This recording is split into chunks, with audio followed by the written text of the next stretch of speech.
Assalamualaikum warahmatullahi wabarakatuh. Saya Olivia Trulandari, perwakilan dari kelompok 6, di mana kelompok kami mendapatkan materi stres, penyakit, dan coping. Sebelum saya membahas tentang materi, saya akan memperkenalkan dulu anggota kelompok saya. Yang pertama ada Bayu Ilham Ramadan, Dinda Zahra Lutfia, Gano Priyambudi, dan saya sendiri Olivia Trulandari. Sebelum kita membahas lebih dalam mengenai stres, kita harus tahu dulu apa itu definisi stres. Stres sebagai keadaan di mana transaksi membuat seseorang melihat perbedaan antara tuntutan fisik atau psikologis dari suatu situasi dan sumber daya biologis, psikologis, atau sosial. Dalam stres terdapat 3 pendekatan. Yang pertama, berfokus pada lingkungan, di mana stres dipandang sebagai stimulus, seperti saat kita memiliki pekerjaan yang menuntut atau kematian dalam keluarga. Peristiwa atau lingkungan yang menantang secara fisik atau psikologis keadaan disebut stres. Pendekatan yang kedua, memperlakukan stres sebagai respon, fokus pada reaksi orang-orang untuk stres.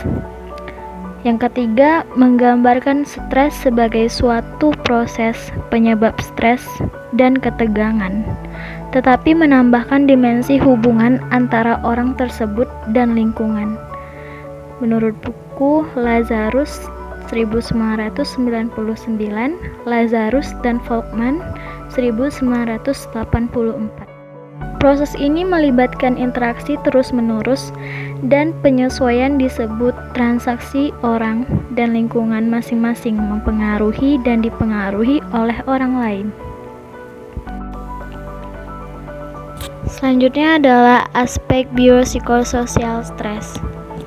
Ketika individu berada di kondisi bahaya ataupun merasakan hal berbahaya, hal itu ada karena adanya respon fisiologi terhadap stresor yang disebut sebagai reaktivitas. Saat respon itu berlangsung, maka muncullah motivasi diri untuk bertahan ataupun memicu kembali trauma tersebut. Hal ini disebut dengan gairah. Di dalam aspek biopsikososial ada yang namanya reaksi, fight or flight. Yang kedua, respon. Adanya respon karena saraf simpatis merangsang banyak organ, seperti merangsang sistem endokrin, kemudian menghasilkan kelenjar adrenal, lalu mengeluarkan epinefrin, non-epinefrin, serta kortisol, kemudian individu memutuskan reaksi respon. Yang ketiga ada stresor. Sindrom adaptasi umum atau GAS. Yang pertama, reaksi alarm, berfungsi sebagai memobilisasi sumber daya tubuh. Yang kedua, tahap perlawanan, di mana tubuh mencoba beradaptasi pada stresor atau strain, dan organisme mungkin akan menunjukkan simptom stres. Hal ini terjadi saat individu menghadapi stresor baru yang dapat mengganggu fungsi kekebalan tubuh. Yang ketiga, tahap kelelahan. Hilangnya gairah fisiologi, implikasi pada tahap ini tubuh akan kehabisan atau melemahnya imunitas tubuh. Akibatnya adalah akan merusak organ dalam atau kematian. Beban alostatik. Ketika tubuh merasakan fluktuasi hormon pada kortisol, epinefrin, dan imun tubuh yang sudah tertumpuk disebabkan oleh stres yang lama, yakni beban yang akan mengganggu kemampuan individu dalam beradaptasi terhadap stresor yang baru. Di sini ada faktor-faktor penting aktivitas tubuh. Yang pertama, jumlah pemaparan. Saat menghadapi stresor yang intens, tentu akan memberikan respon aktivasi fisiologi yang besar. Yang kedua, besaran reaktivitas, hanya menanggapi stresor tertentu. Yang ketiga, tingkat pemulihan, respon fisiologi yang kembali normal setelah merespon stresor. Dan yang keempat, di mana pemulihan sumber daya telah dicas kembali oleh berbagai aktivitas tubuh. Nah, pertanyaannya, apakah semua stresor menghasilkan reaksi yang sama? Jawabannya adalah tidak, karena semua reaksi fisik saat menghadapi stresor itu adalah hasil dari penilaian peran kognitif. Selanjutnya, kognitif. Hubungan dua arah antara kognisi dan stres sangat penting dalam proses kognitif, yaitu fungsi eksekutif. Mengacu pada serangkaian kemampuan kognitif yang terlibat dalam regulasi dan arah perilaku berkelanjutan kita. Aspek yang sama dari fungsi kognitif ini didukung oleh struktur dan sirkuit di korteks prefrontal otak yang juga mendukung rem parasimpatis pada respons stres fisiologis. Selanjutnya, emosi. Apresial kognitif dapat mempengaruhi pengalaman emosional ketika respon yang diberikan pada stresor ada dua, yaitu emosional positif, itu adalah tantangan, dan emosional negatif, kecemasan dan fobia. Yang ketiga adalah sosial. Stres dapat mengubah perilaku orang terhadap satu sama lain. Dalam beberapa situasi stres dapat dibedakan bentuknya. Jika dilihat dalam permasalahan sosial, maka terbagi dua bentuk, yaitu bentuk umum dan bentuk pribadi. Perbedaan gender dan sosial kultural dalam stres. Wanita dan pria itu berbeda di dalam stres. Apa perbedaannya? Yang pertama, bagi pria, reaktivitas lebih banyak ketika stres secara psikologis daripada wanita. Yang kedua, waktu untuk pemulihan gairah fisiologi lebih lama. Yang ketiga, relevan stresor pria berupa kompetensi yang penuh tantangan. Dan yang keempat, respon fight or flight. Sedangkan yang wanita itu relevan stresor menunjukkan reaktivitas menjadi besar ketika tentang percintaan atau persahabatan. Selanjutnya, respon tend or befriend. Jadi, efek stres sangat luas yang melibatkan interaksi biologis, psikologis, dan sosial. Bahkan ketika stresor sudah tidak ada lagi dampak dari pengalaman, stres tetap dapat terus berlanjut. Terus apa sih sumber-sumber stres itu? Nah, disebut dengan stresor. Stresor adalah bentuk yang spesifik dari stimulus. Apakah itu fisik atau psikologis, menjadi tuntutan yang membahayakan well-being individu dan mengharuskan individu untuk beradaptasi dengannya.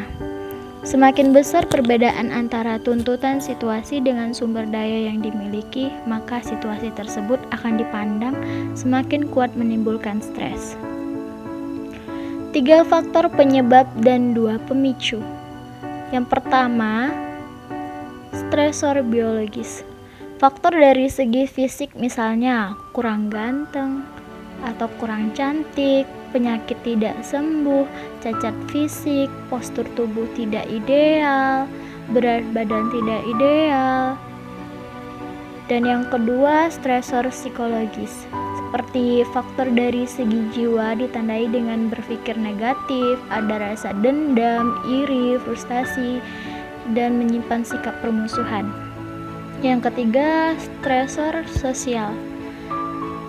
Faktor dari segi sosial ini yang pertama itu adalah hubungan dengan anggota keluarga. Bagaimana kita menjalin hubungan dengan keluarga itu juga akan mempengaruhi stresor. Kedua itu adalah hubungan dengan kesulitnya mencari pekerjaan. Mana kita sibuk mencari pekerjaan, apalagi di saat COVID ini pasti akan meningkatkan stres bagi orang di luar sana yang mencari pekerjaan, yang belum mendapatkan pekerjaan gitu.